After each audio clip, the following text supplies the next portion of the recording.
Welcome back to The Heat. We're talking about the gathering of political figures from around the world this week at the United Nations General Assembly meeting in New York.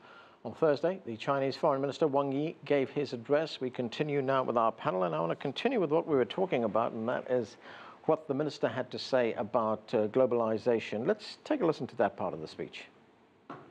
Globalization is an unstoppable trend. It is not about a choice between the West and East. It should not follow the law of the jungle. It's not winner takes all. The UN should uphold the principle of extensive consultation, joint contribution, and shared benefits, and rebalance economic globalization so it will be more open, inclusive, balanced, and beneficial to all.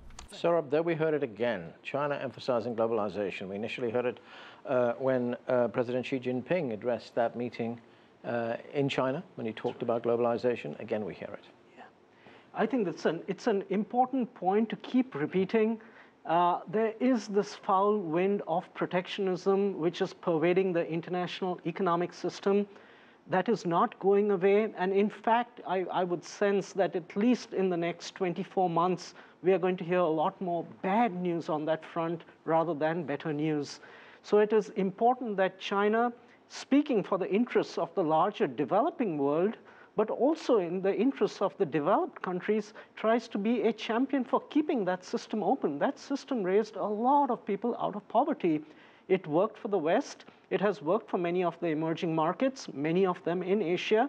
And there are still large pockets of poverty in the world, and China wants to be a champion of that. And I think the more we hear of it, the better it is, because we can at least, that's the beginning, that's the way to at least anchor the system and try to move these negative tendencies a little away. Martin, what is your view on that? The fact that China has to tell the world as often as it can that globalization is the way forward, or we would face what Sourabh Gupta just warned us about, more protectionism. Well, I think that China does have to keep saying this. I also, though, share the view that I think over the next 2 or 3 years, the situation is going to get worse. I mean, China's message is fundamentally correct in 2 respects.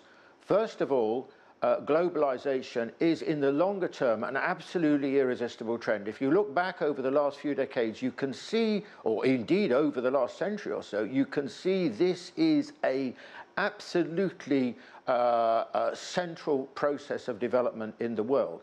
It's also true, though, that that process can suffer regression, can suffer setbacks. And we've also seen that in earlier eras of history. And at the moment, there is clearly a contention between the Chinese position, which is to promote globalization, but a new kind of globalization, above all directed to the prospects and fortunes and development of the developing world. And on the other hand, we've got this resistance and unpicking, if you like, of globalization, which is being led by the United States. And I think that here, the globalization has 2 aspects. One, it's that, if you like, the economic globalization we've been talking about. And the other is globalization depends on cooperation, forms of collaboration, dialogue, and so on, agreements, treaties. Now, the danger now, as I see it with Trump's position, is actually, if you look at what's happening, you know, people said, well, maybe he won't mean the rhetoric of the election campaign. On the contrary, I think that, you know, he's now basically, if he scraps Iran, I think that's 4 treaties he will have already scrapped, absolutely central treaties. So, in fact, Trump's position, the American position, is to retreat from agreements, retreat from global agreements. That is another form of unpicking globalization. Its might is right. It's the nation state on its own. And if you're the most powerful nation state, which America still is, then that's the new world. You know, that's the kind of new anarchy which I think Trump is moving towards. Qinduo, what are your thoughts on that? Because we also heard the foreign minister emphasize the importance of multilateralism to seek solutions to international issues, international problems, international development.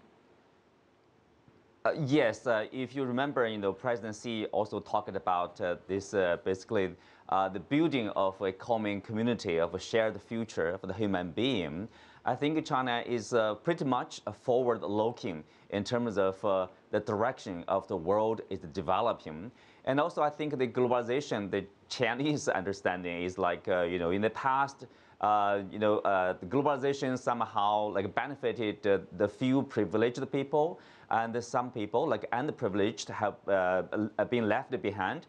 And that's why there's a rise of, say, protectionism or even nationalism or anti-globalization trend.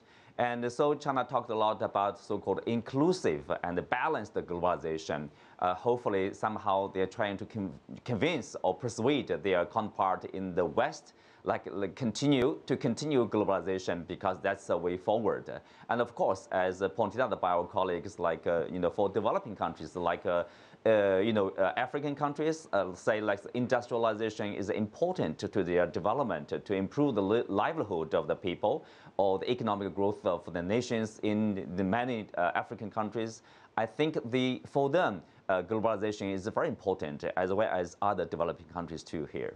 Right, Afshin, we heard Foreign Minister Wang Yi talk about joint contribution, shared benefits, rebalancing the world economy. Yeah. In some way, was that a message to the White House? It very well could have been. I mean, I hope there were people in the White House really paying attention to this message and heeding this message, because there has been a lot of anti-globalization sentiment coming from the President of the United States.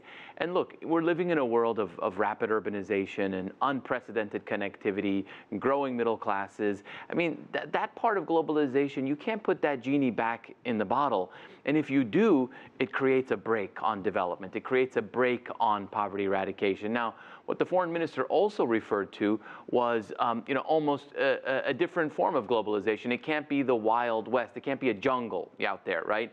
So the governments do have a role, is what he was saying. And as long as, in this kind of forum, governments can get together and say, hey, we need to do some rebalancing. We need to, tweak this or tweak that, but not throw the entire system out. That would be very dangerous. Important points you make there, Sourabh, because the foreign minister did say in that speech, he went to some lengths actually to point out that decisions about development must be made by those developing countries themselves, and they must make it in a way that is unique to their country. It's not one size fits all here. That is the Chinese approach. And the other important point that he made out was that China was not seeking any kind of hegemony around the world. What did you think? That's a really good point. You talk about the hegemony part. There's an overarching theme of what Foreign Minister Wang talked about. First is the UN-centered system that we had in 1945 was a great system. It was given to us in a way by the Western powers. The Western powers have moved away from it in the post-Cold War era with financial globalization, in the political sphere with humanitarian intervention and just violation of sovereignty, et cetera, et cetera. And he is talking in terms of, one, restoring the system to what it was, UN-centered and multilateral. Simultaneously, going forward, what he has talked about is in terms of major power relations, new model of international relations. That is not about winners and losers. It's not about the rest and the West. It's not about someone losing a new actor.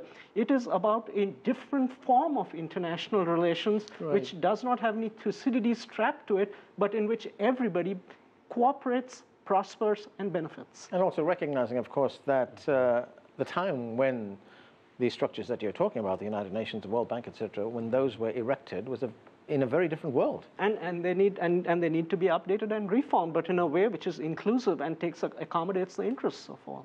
Mm-hmm.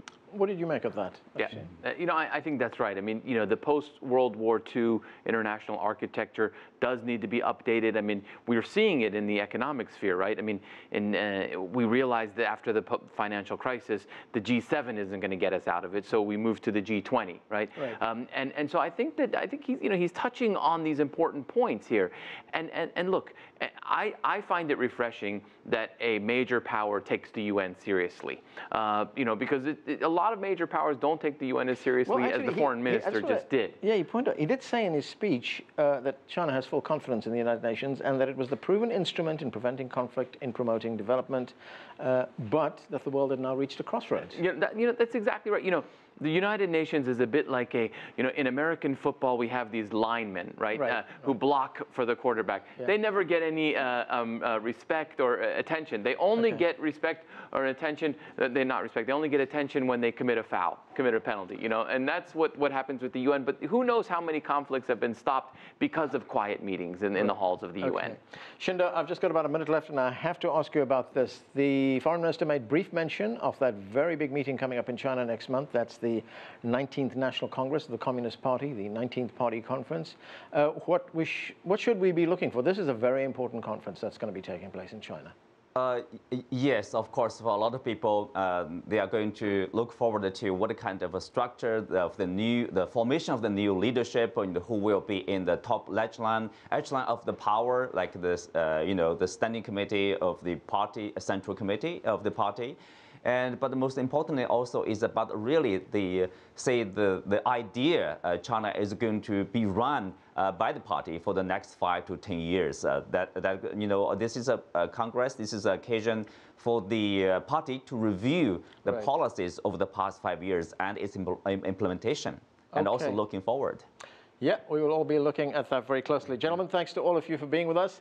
That's it for this edition of The Heat. I'm Anand Naidu in Washington, D.C. Thanks for being with us.